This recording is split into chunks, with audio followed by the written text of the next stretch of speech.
uniforms, isn't it? Yes. So what do you mean by uniform?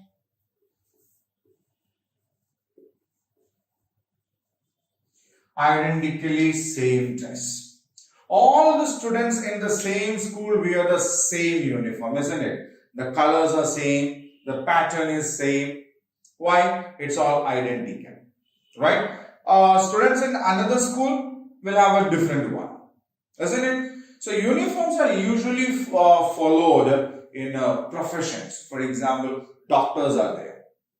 Doctors are there. Doctors wear a white coat, a white long coat which will have two pockets in that. Okay, to keep their gloves or syringes or medicines or something like that. Then nurses, they will usually wear a long white gown or a white sari, and they will have a cap also. So when we go to the hospital, we can easily identify who is a doctor and who is a nurse. How? Based on this uniform. How are we able to know that the police people are there on the road? Yeah, police people have a uniform, isn't it? They have a uniform. They wear khaki dress. Okay, postmen also wear khaki dress, but they are different. Not in the color, but in the pattern. The pockets will have a separate design for policemen.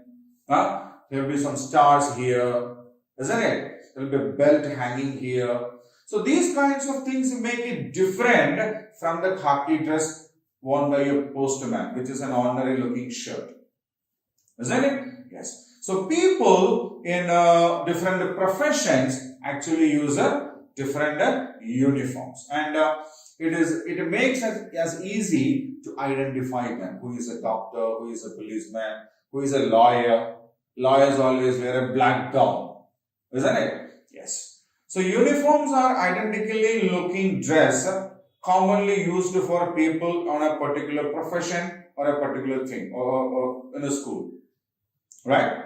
We don't wear colorful bright dress for a school because schools we have to follow the uniforms. But when we go for a say there is a marriage function or a birthday party or something like that, then we definitely wear what?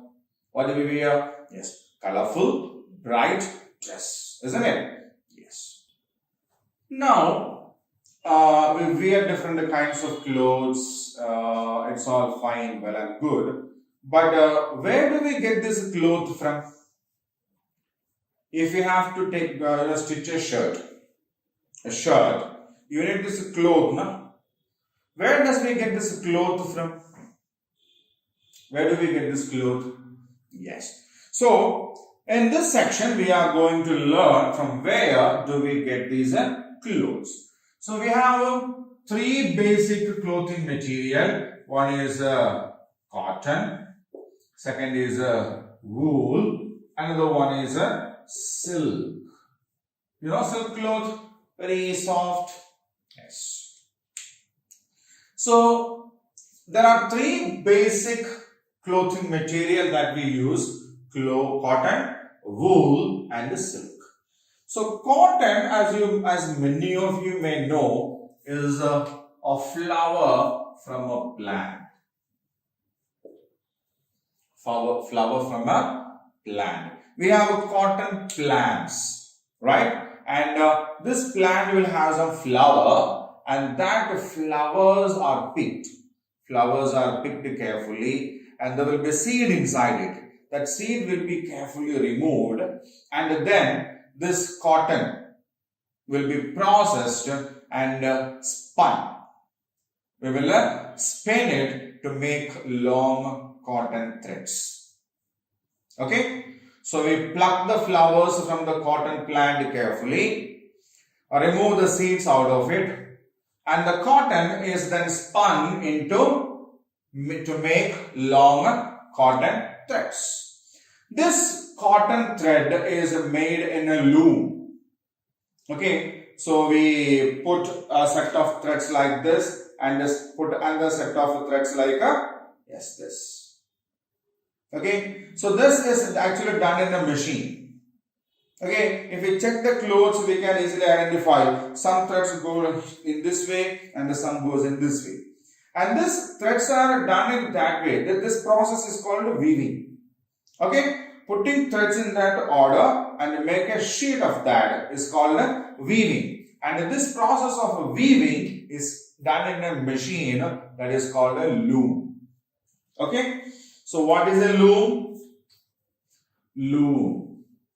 Loom is actually a machine that is used for weaving clothes. So what is weaving? What is weaving? Weaving is the process of making cloth out of the threads. Okay, so weaving is a process of making clothes out of the threads, and this process is done in a machine called loom.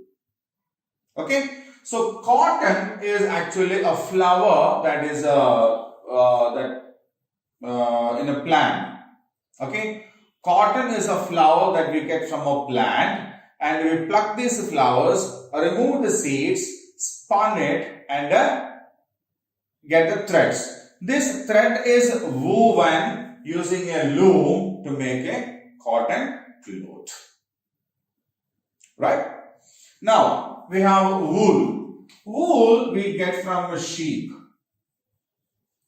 You know sheep? Yeah, it has a long hair.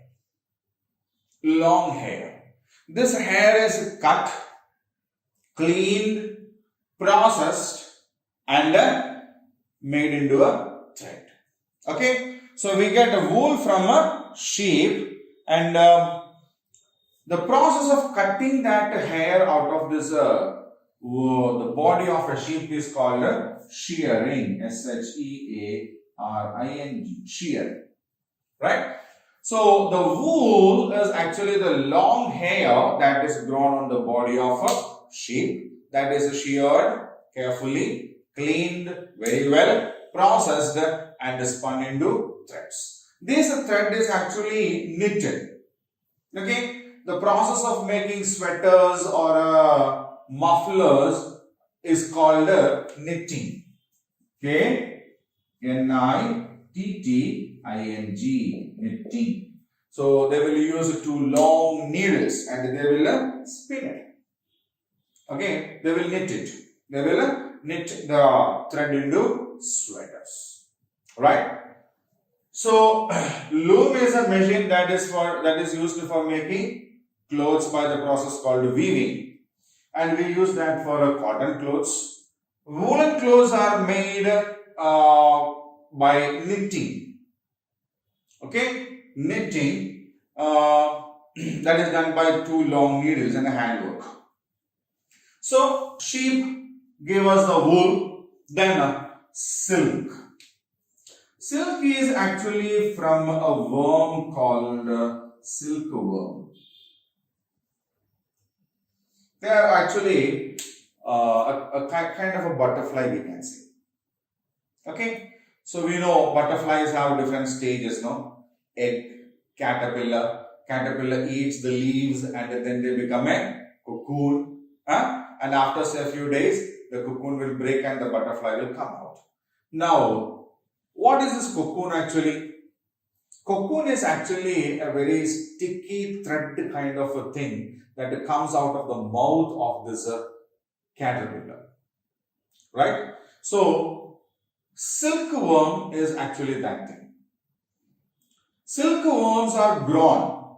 Silkworms eat mulberry leaves a lot. We know mulberry, a fruit, right? So, these mulberry leaves are used for feeding these silkworms. Silkworms eat and then it starts to make a cocoon. Means this thread comes out of the mouth, it spins around its body and the worm will go inside.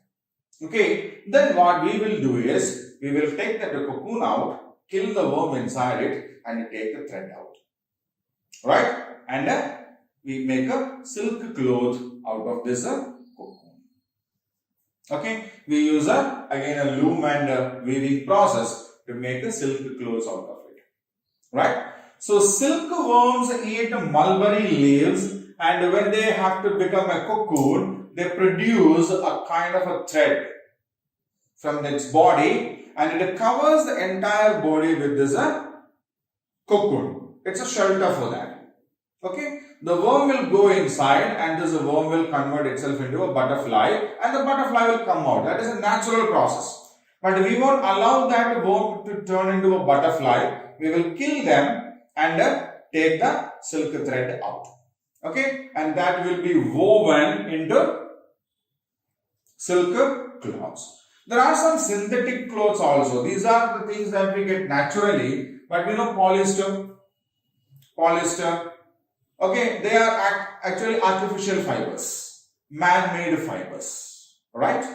Now, there are different people who are involved in this cloth making and keeping it clean and all.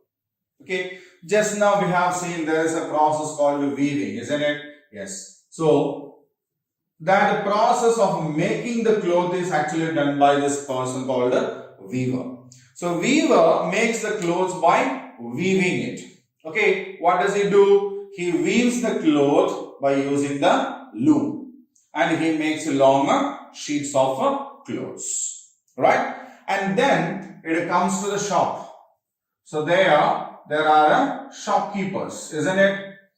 Yeah, when we go to buy the shop's clothes, there are shopkeepers. They sell us the clothes, right? They sell us the clothes. We take this cloth to a tailor. We take this cloth to a tailor. What does this tailor do? Tailor will take our body measurements, how long it has to be, how it has to be, the length of the hands, everything, isn't it?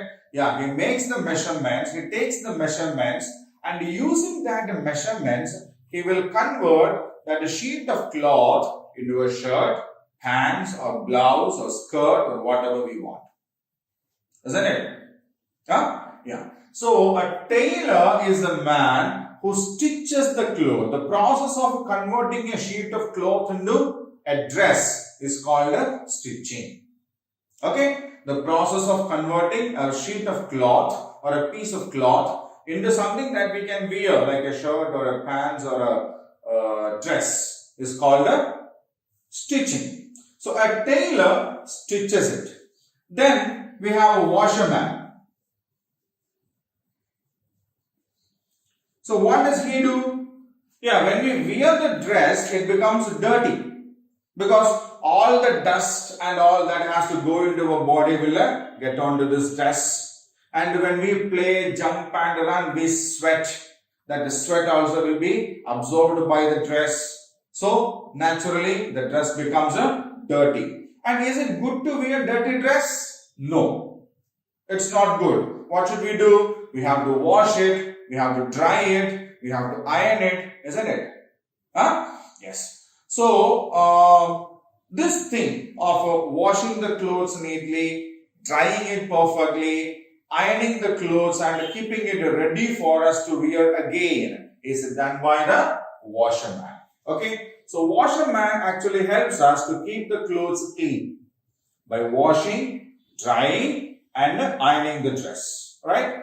And the costliest silk sarees, silk clothes and woolen clothes, they cannot be washed.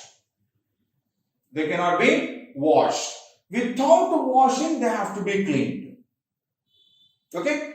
We have to remove all this sweat, dirt, dust and everything out of this cloth, but without washing. There is a process for that and that is done by a dry cleaner. Okay, that is called a dry cleaning. Dry means without wetting it. If we wash the clothes, we have to put it in the water and the cloth will become wet, isn't it? Yes. Now, dry cleaning is a process by which we clean the dress without washing it. Okay, and that is done by a dry cleaner. Okay. Now, we will check who are the people that help us in our clothing and what do they do. A weaver makes the clothes. A weaver makes the clothes. A shopkeeper sells the cloth. A shopkeeper sells the cloth. A tailor stitches the cloth. Isn't it? A tailor stitches the cloth. A washerman and a dry cleaner helps us to keep it clean. Okay? So these are the people who are involved in our dressing. Right? Okay. So that is what we have in the lesson, our clothes. Right? And now it's time for us to do the activity part of this lesson. Right?